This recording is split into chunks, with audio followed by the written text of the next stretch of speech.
Mr. Chairman, forgive me, but I think we're at a point when we have to ask why we're doing this again.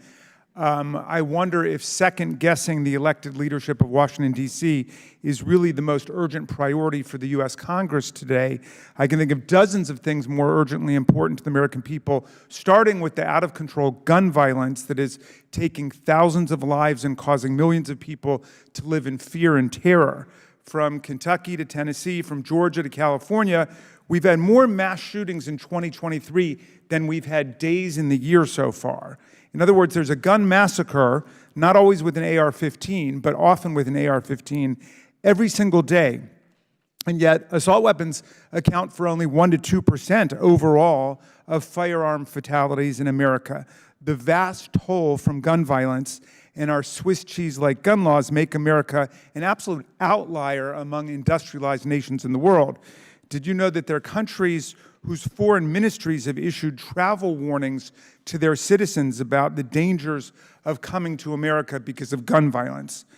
Gun violence is now the leading cause of death for children under 18, surpassing car accidents, pediatric cancer, and contagious diseases. And yet, the Oversight Committee has not seen fit to call a single hearing on why these massacres are increasing in our country or how we can work together effectively across party lines to stop this bloodbath.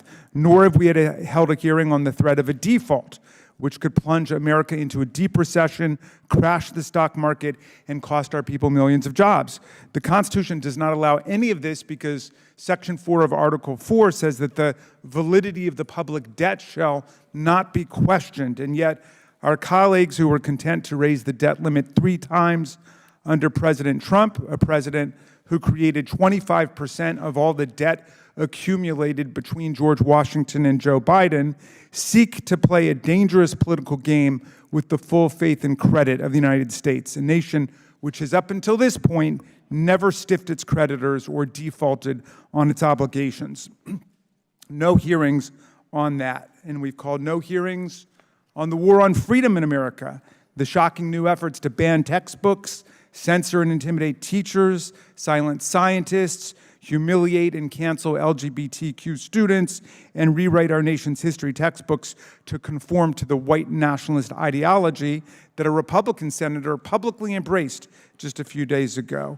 Nor have we held a hearing on how the Dobbs decision and the relentless attack on reproductive freedom is dramatically undermining the health care that millions of American women receive on everything from common miscarriages to ectopic pregnancies to postpartum hemorrhage to endometrial biopsy, all of whose treatments can involve misoprostol and mifepristone, which are suddenly being treated like criminal contraband across the country. Doesn't women's health warrant even a single hearing under these crisis conditions? And nor have we had a hearing on the assault on voting rights taking place. Instead, we've gathered today to hold a second hearing to micromanage the local affairs of Washington, D.C.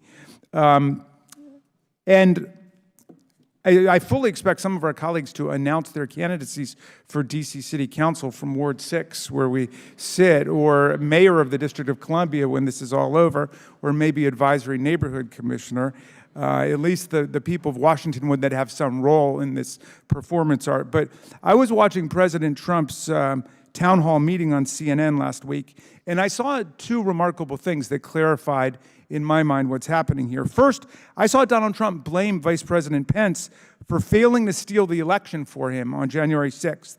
As Trump emphasized on January 6th, he believed, and he continues to believe, that Pence did not have, quote, the courage to do what needed to be done.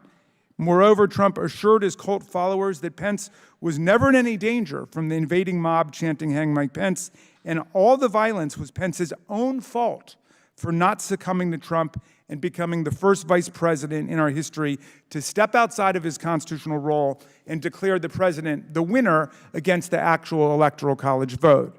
You see, that's what Pence gets for not doing what he was told by Donald Trump. But we also saw Trump castigate and blame Jean Carroll, the woman he sexually abused in a department store and later lied about and defamed. Trump called her a whack job and asked what kind of woman meets somebody and brings them up, and within minutes you're playing hanky-panky in a dressing room. You see, he thinks it's her fault that he sexually abused her.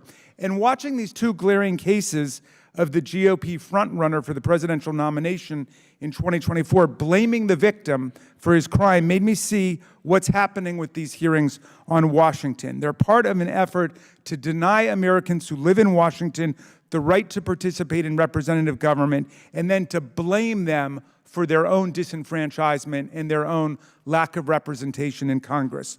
Nearly 700,000 U.S. citizens live in D.C. They pay more taxes per capita than the residents of each of the 50 states. They fought in every U.S. war.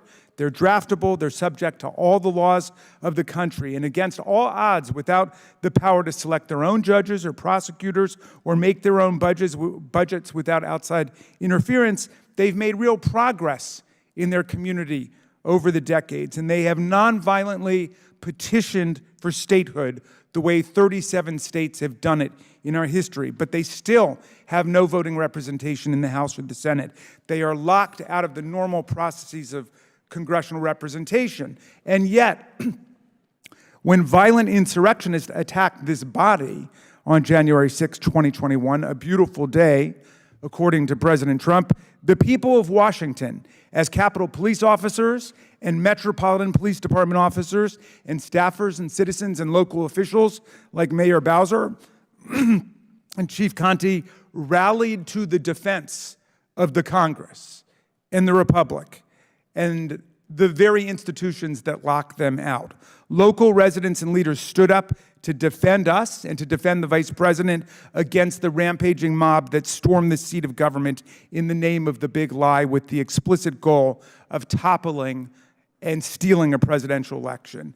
Now, for their service and their sacrifice for the country, Washingtonians must endure lectures about their unfitness for democracy from other people's representatives who confuse the act of seditious conspiracy with tourism and call the convicted assailants of American police officers political prisoners. If our colleagues choose to ignore the statehood petition of the people of Washington, there's not much we can do about that kind of moral indifference and contempt for other Americans' rights. But at least spare everyone, at least spare everyone the Trumpian spectacle of blaming the victims for their own disenfranchisement and lack of fully comprehensive government. It's an insult to Washington, it's an embarrassment to Congress, and it's a shocking waste of time. I want to thank the mayor and the U.S. attorney for appearing here today, and I want to thank the people of Washington for not violently attacking Congress, even though you have a legitimate political grievance as opposed to an imaginary one. You've exercised your rights under the First Amendment and the Ninth Amendment to petition for statehood admission, and we salute your patriotic defense of the Constitution and this body and your embrace of nonviolent change. Thank you, Mr. Chairman. I yield back.